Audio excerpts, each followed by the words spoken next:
Jadi ini dia tampilan dari Simple Budget Tracker V2. Teman-teman kalau misalnya tadi belum ada instruksi untuk copy file, bisa dilakukan copy file terlebih dahulu, karena kalau misalnya tidak di copy file, teman-teman tidak bisa edit karena ini aksesnya view only. Jadi harus di copy terlebih dahulu baru bisa diedit-edit. Kalau misalnya udah di copy berarti udah bisa langsung dipakai. Nah, teman-teman yang nggak tahu cara ngopinya gimana, bisa diklik di file, kemudian di sini ya ada make a copy. Nanti akan otomatis tercopy sesuai dengan akunnya teman-teman. Jadi pertama-tama teman-teman harus login ke akun Gmail terlebih dahulu ya di sini. Oke. Kalau udah, teman-teman bisa langsung buka di sheet setting. Di sini ada setting isian template yang mana terdiri dari beberapa kolom ya. Di sini ada kolom income, saving atau tabungan, tagihan, kemudian pengeluaran, dan account atau tempat untuk menyimpan uang. Di sini udah ada penjelasannya teman-teman. Jadi income itu pemasukan, expenses itu adalah pengeluaran, saving itu tabungan, bill itu tagihan, account itu tempat untuk menyimpan uang. Ini bisa diganti bahasa Inggris atau bahasa Indonesia terserah, tapi ini aku rekomendasikan pakai bahasa Inggris ya, karena semua template-nya yang sekarang adalah bahasa Inggris. Jadi di sini teman-teman bisa memasukkan semua kategori yang teman-teman inginkan. Dan ini kategori yang sekarang aku pakai. Jadi misalnya di sini ya teman-teman ternyata nggak ada PLN, nggak mau ada PLN, ya udah tinggal dihapus aja. Ini juga nggak butuh. Misalnya teman-teman internetnya mau ditaruh di sini karena pasca bayar misalnya. Ini bisa diisi sesuai dengan kebutuhan teman-teman ya. Jadi ini pemasukannya apa aja, pemasukan income 1, income 2, income 3, income 4. Seperti itu ya. Bisa diisi sesuai dengan kebutuhan masing-masing. Di tabungan juga sama, misalnya ini tabungan umum. Ini dana darurat. Ternyata punya instrumen investasi, misalnya di saham atau di obligasi, reksadana. Ini bisa diganti sesuai dengan kebutuhan teman-teman ya. Cuma ini ada limit, yaitu dibatasi maksimal 20 kolom. Jadi kalau bisa tidak lebih dari itu, seperti itu. Oke, aku balikin ke awal lagi ya. Oh ya, disclaimer teman-teman, untuk 2 kolom teratas ini jangan diganti ya. Karena ini ngelink ke rumus-rumus yang ada di sheet-sheet sebelumnya. Jadi ini biarin aja di sini. Last month balance adalah saldo bulan lalu. Ya, kemudian saving withdrawal adalah uang yang diambil dari tabungan. Ini biarin ada di sini karena nanti akan berpengaruh ke rumus kalau misalnya teman-teman ubah. Cuma kalau misalnya bahasanya kurang cocok bisa diganti bahasanya aja. Intinya maksudnya adalah ini adalah saldo bulan lalu dan ini adalah ambil tabungan gitu ya.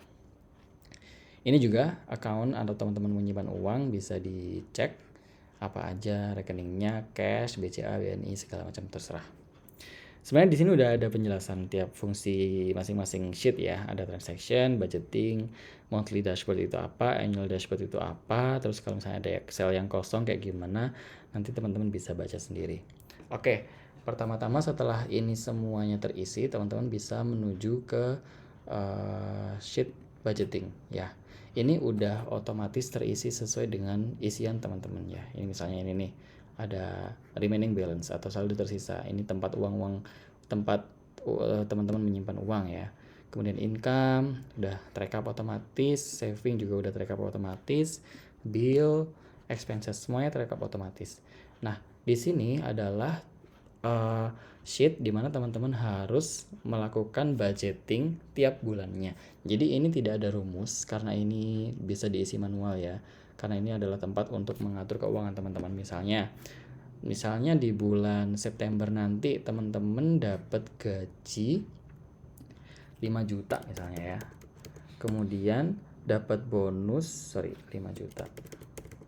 Kemudian dapat bonus 1 juta. Kemudian dapat income lain 500.000. Nah, ini totalnya income teman-teman adalah sekian, 7.400.000. Tertulis juga di sini. Jadi ini adalah uang yang bisa dialokasikan ya, left to allocate. Berapa uang yang tersisa yang bisa dialokasikan. Terus teman-teman pakai untuk nabung 2 juta misalnya. Kemudian dipakai buat tagihan, bayar kos-kosan 1 juta. Bayar PLN 200.000. Nah, ini otomatis akan mengurangi saldo teman-teman ya. Jadi ini adalah uang yang bisa dialokasikan, uang tersisa yang bisa dialokasikan dari gaji yang didapat, dari income yang didapat.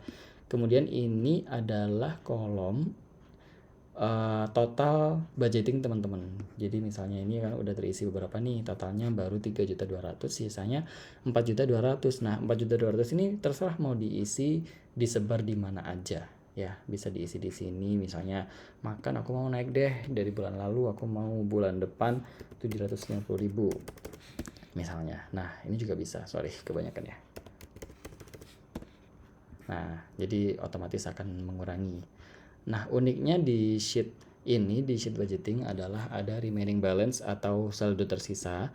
Yang khusus yang kolom ini sampai ini diupdate berkala ya teman-teman. Ini diupdate berkala sesuai dengan kondisi keuangan teman-teman di hari itu. Misalnya setelah dipakai apa-apa ternyata uangku yang cash uangku yang cash sekarang tinggal 200.000. Terus di BCA tinggal 5 juta misalnya. Atau 4 juta deh. Di BNI sisa 2 juta. Nah, ini adalah kondisi uang terkini yang teman-teman pegang semuanya di semua rekening, di semua account yang teman-teman punya. Kecuali yang di tabungan ya, teman-teman. Jadi kalau misalnya di tabungan ya udah nanti akan tersisih karena sudah ada kategorinya sendiri ya. Oke. Ini adalah uang yang benar-benar bisa dipakai seperti itu. Oke, dari sheet budgeting itu aja sih. Kemudian kalau misalnya udah terisi semuanya, budgeting per bulannya, ini bisa diisi terserah, bisa langsung 1 tahun atau mau 1 bulan silahkan. Kemudian kalau misalnya udah diisi, ini adalah sheet untuk pengeluaran ya teman-teman. Jadi di sini ada tanggal, bulan, tipe pengeluarannya apa, kategorinya apa, ini keterangannya apa, nominal. Misalnya teman-teman di hari ini ya, di Agustus, teman-teman ada pengeluaran makan, misalnya pecel gitu ya. Berapa? 15.000. Kemudian ternyata teman-teman juga ada income dari endorsan misalnya. Income. Nah, kategori ini sudah otomatis mengikuti ini ya teman-teman, mengikuti apa yang teman-teman tulis di setting. Jadi jangan khawatir nanti tidak akan tercampur baur, semuanya akan terekam dengan rapi. Misalnya teman-teman dapat additional income ya, dapat uang saku dari orang tua misalnya.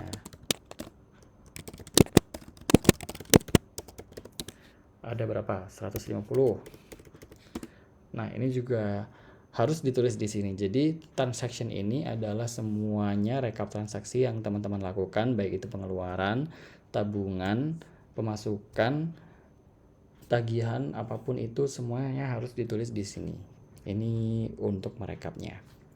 Oke, ini saya rasa udah paham ya, karena ini gampang banget. Yang ketiga ada monthly dashboard. Ini sheetnya otomatis. Jadi teman-teman tidak perlu mengisi apapun atau mengedit apapun di sheet yang ini. Ini teman-teman bisa memonitor ya kondisi keuangan teman-teman nih. Januari misalnya, Februari, terus Maret, April, semuanya beda-beda dan akan terekap otomatis. Nah, ini bisa lihat di sini ya. Budget teman-teman yang teman-teman tulis tadi akan terekap di sini. Budgetnya berapa yang dialokasikan untuk ini. Kemudian actualnya berapa. Nah, ini bisa dilihat nih. Ini berarti sesuai budget, on budget. Ini berarti over budget yang tandanya silang. Kemudian ini nggak tahu nih kenapa kok bisa kosong. Ini ya, ini bisa dilihat di sini nih nanti perbandingannya antara budget dan realisasinya kayak gimana bisa dicek di sini. Terus di sini juga bisa dilihat ada total income per bulannya berapa, expenses pengeluarannya berapa, tagihannya berapa, tabungannya berapa. Ini adalah balance. Balance adalah saldo terkini teman-teman yang tadi teman-teman update di sheet budgeting ya. Ada saldo terkini. Nah, ini akan muncul di sini. Saldo terkini berapa? Jadi semua uang yang teman-teman pegang akan tertulis di sini. Terus ini ada plus 7.000, berarti ada selisih kelebihan 7.000 dari saldo sebenarnya teman-teman. Nah, ini bisa plus bisa minus, lihat ini. Ini ada contoh yang minus ya. Nah, ini ada minus 40.000, berarti nggak tahu nih uang teman-teman hilang 40.000 kemana, karena yang tertulis harusnya ada ini tercantum di sini gitu. Kalau bisa sih ini 0 ya, nggak ada selisih, tapi yaitu kayaknya impossible. Nah, bisa dilihat juga di sini income-nya menurun dari bulan lalu 24%, expenses pengeluarannya juga, malah tagihannya naik sekian persen nih, banyak banget. Kemudian saving-nya juga sekian. Ini adalah saving rate atau seberapa besar teman-teman itu menabung dari porsi income-nya. Ini bisa dilihat ya di bulan Juni misalnya ada 12% dari income tabungannya, ada sekian nih. Ini juga keterangannya akan ganti-ganti nih teman-teman berdasarkan jumlahnya. Kemudian ini ada cash flow, income, expenses, top spending rank. Ini adalah top pengeluaran terbanyak teman-teman ya. Bisa dilihat ini terbanyak ternyata adalah pengeluaran untuk keluarga hampir 2 juta gitu ya. Nanti akan terekap otomatis di sini. Oke, dari ini mungkin mudah dipahami ya teman-teman, nanti bisa langsung coba-coba aja. Selanjutnya ada annual dashboard, ini juga otomatis, ini adalah rekap setahun kondisi keuangan teman-teman. Bisa dilihat ini ada income per tahunnya sekian, pengeluaran setahun, tagihan setahun sekian, kemudian percentage kegunaannya untuk apa aja, misalnya untuk saving berapa persen, bill berapa persen, dan pengeluaran berapa persen, ini terekap di sini. Ini juga ada jumlah tabungan teman-teman semuanya ya, tertulis di sini juga.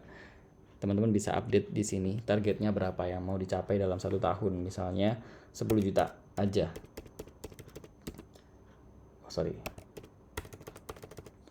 Nah, berarti udah tercapai 56 sekian persen gitu ya. Nanti akan otomatis. Misalnya teman-teman mau set target 20 juta. Berarti baru tercapai ini.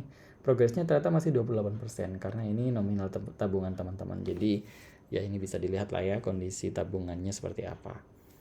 Kalau ini nanti akan menyesuaikan ya teman-teman. Ini akan menyesuaikan percentage dari keuangan teman-teman. Kalau misalnya expenses-nya lebih dari 60%, maka nanti keterangannya akan jelek gitu ya laporannya kayak gitu. Jadi ini bisa dilihat nih, ini kondisi keuangan dummy aku, bisa lihat your financial condition is fair but needs improvement. Bagus sih, cukup aja sebenarnya, tapi butuh banyak perbaikan kayak gitu. Ini bisa dilihat dalam setahun income-nya apa-apa aja nih dari sini. Bisa dilihat ya per bulannya rinciannya kayak gimana, totalnya sekian. Ini gross ya, gross income. Kemudian kalau mau lihat pengeluaran ya tinggal diketik aja pengeluaran di sini, expenses, nanti otomatis terupdate. Kemudian ada bill, tagihan, kemudian ada saving, nanti bisa otomatis terupdate. Di sini juga ada nih teman-teman yang aku bilang tadi ya, selisih antara saldo terkini dan saldo seharusnya. Ini actual balance, harusnya di bulan Juni saldonya sekian nih, sisa terakhir nih. Ternyata sisanya adalah 638 uang yang kita pegang, berarti ada selisih sekian 40.000. Ini nggak tahu kemana. Nanti teman-teman bisa cek, bisa rutin-rutin ngecek nih atau update saldo yang ada di sini supaya tidak kelewatan seperti itu. Mungkin itu aja sih untuk tutorial dari Simple Budget Tracker V2 ini. Kalau misalnya teman-teman ada yang masih bingung, bisa langsung DM di Instagram atau di Threads ya. Oke, itu aja dari aku.